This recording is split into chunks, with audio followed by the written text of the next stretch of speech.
Hello and thanks for joining us. The Avignon Theatre Festival has kicked off in the south of France, bringing a month of theatrical festivities to the medieval city. More than 1,500 shows will play over the next 20 days. Now in its 77th year, the festival has a new president, actor, writer and director, Tiago Rodrigues from Portugal, the first ever foreigner to preside the event. Let's cross now to France 24's Alison Sargent, who's there for us. Hello, Alison. Now, what can we expect with a new non-French person in charge? Hi, Yves. Well, there's a lot of fresh energy on the streets of Avignon this year. Tiago Rodrigues takes over from Olivier P., who had led the festival for nearly a decade. As you said, Rodrigues is Portuguese. He's the first non-French person to lead the festival, and that's a fact that he says more about the festival than it actually does about him. Let's take a listen to Tiago Rodrigues. The fact that I'm the first foreigner or non-Frenchman to direct the Avignon Festival speaks more about the spirit of the festival and a part of French society than about myself. It means that the festival has been a cultural event for decades and a crossroads of cultures, languages, worldviews, a plurality of aesthetics, but also ethical visions of the human experience through the performing arts.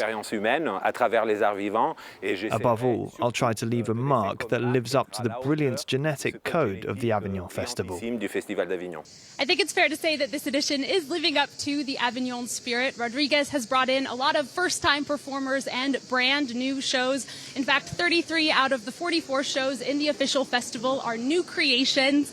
He's also catching up when it comes to gender parity. 55% of the official shows this year were either directed or co-directed by women. It's important to understand, of course, that Avignon is really two parallel festivals. There's the in festival or the official festival, and then there's the off or the unofficial fringe festival taking place on the sidelines with over 1,000 shows. Avignon is really the capital of theater right now. There are performances happening everywhere you go. Actually, last night at dinner, we were interrupted by a guitar performance, someone encouraging us to come see her fringe show, which I've been told is a very Avignon experience. Well, the festival opened on Wednesday night with two socially engaged performances. Tell us about opening night. I believe it kicked off not on stage, but in the street with a dance performance called Groove from choreographer Bintou Dembele. Now, she is a French choreographer and a pioneer of hip-hop dance in France. She's also politically engaged. Her work explores the connection between street culture and colonialism. And the show began with a text that was a response to the killing last week of 17-year-old Naël, who was shot by police. It was written and recited by 7 artists, including French filmmaker Alice Diop. It was incredibly powerful. Let's take a listen to that. J'ai vu une vidéo, et dans la vidéo, une voiture jaune. Et après, t'as vu quoi? J'ai vu 2 keufs sur le côté. Et après, t'as vu quoi? J'ai vu le premier keuf qui tenait son arme à bout portant et il a dit « Bouge pas, ou je te mets une balle dans la tête. » Et après, t'as vu quoi? J'ai vu 2 coups partir. 2 coups sourds, 2 coups lourds. So a really powerful performance that's really what Avignon is all about, being a reflection of current society. The show then moved down the street into the Avignon Opera House for a series of performances that mixed street dance with classical Baroque music, and it all ended with a big dance party with the audience on the stage. Now, the other opening night show also brought social issues center stage. That was from French director Julie Deliquet. Her show Welfare is based on the 1973 documentary from American filmmaker Frederick Wiseman. It was filmed in a New York City welfare center. That was performed at the Court of Honor in the Papal Palace, the most prestigious venue in Avignon, and it's actually only the second time that a female theater director opened the festival with a performance on that stage, which was also quite symbolic. Well, the new president is keen to bring some personal touches to the well-established festival, notably starting an annual trend of having a language as a guest of honour. This year, it's English. Yeah, that's right. Tiago Rodrigues said that he picked English in part as a reaction to Brexit. He said he really wanted to make sure that British artists are still accessible to to audiences in Europe, and that the bond between British and European theater makers is not broken. Now, one British production is from playwright and director Alexander Zeldin. It's a new show called The Confessions, based on hours of interviews that he conducted with his own mother. There are also two shows from British director and actor Tim Crouch. The first one, An Oak Tree, is a meditation on grief, performance, and perception. Now, what's interesting about it is that there are only two performers, one of which is Crouch himself. The other actor, though, has never even read the play before getting on stage, and that actor changes every single night with every performance. So it's a strange experience to watch because the play is literally being directed in front of you as you see it, but there still are these moments that are very moving and have a lot of poetry. Now, the other show from Tim Crouch is also experimental. It's called Truth's a Dog, Must to Kennel. It was written post-pandemic, and it explores technology and the death of live theater.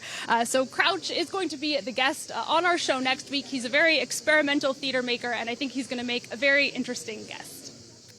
Okay, well, we can't wait to see that show next week on France 24's Culture Show Encore. Thank you so much. Now, the festival ends on the 25th of July with Diego Rodriguez's own creation, By Heart, an interactive piece that first won over the French public almost a decade ago. Well, to another cultural event in the south of France now, the Arles Photography Festival, where the charming French town becomes the capital of photography throughout the summer. More than 20 exhibition venues and 100 artists featured during the three-month event, which kicked off this week. There are 44 exhibitions on show, giving glimpses of cross-dressing communities, Hollywood stars, Wim Wenders' Polaroids, and the Amazonian jungle. French photographer Juliette Agnel is one of this year's showcase talents. She recently won the prestigious French award, the Nepisse Prize. She talked to our reporters about her exhibition called The Child's Hand and her images captured in the prehistoric caves of Arles-sur-Cure. Hello, France 24. I'm Juliette Agnel. Welcome to my studio.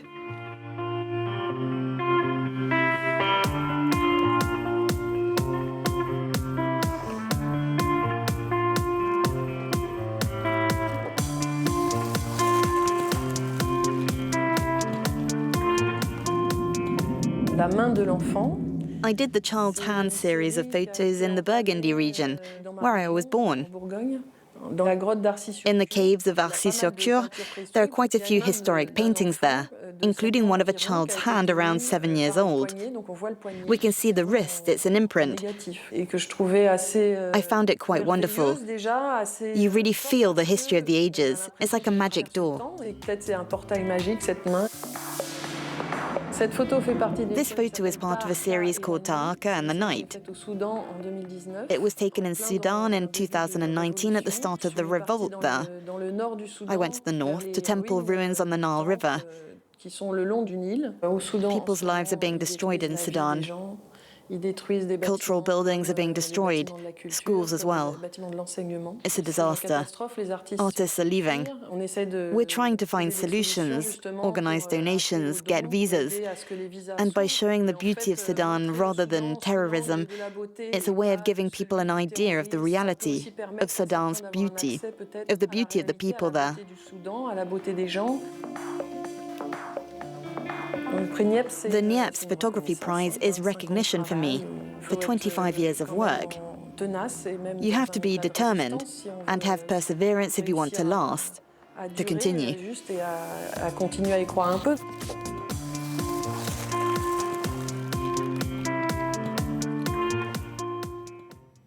And we'll leave you with a glimpse of Haute Couture Fashion Week. The runway shows have taken place in an entirely different Paris from the city that has been in the headlines this week. The collections, where dresses are custom-made to fit individual clients for stratospheric sums, are the most elite branch of French fashion. And one show that caught our eye was from the avant-garde Dutch duo Viktor and Rolf. They decided to mark their 30th anniversary with a collection showing the smallest garment you can think of, the bathing suit.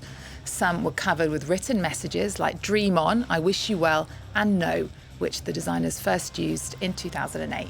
Shakira made a statement on the front row wearing a trench coat by the Dutch fashion house.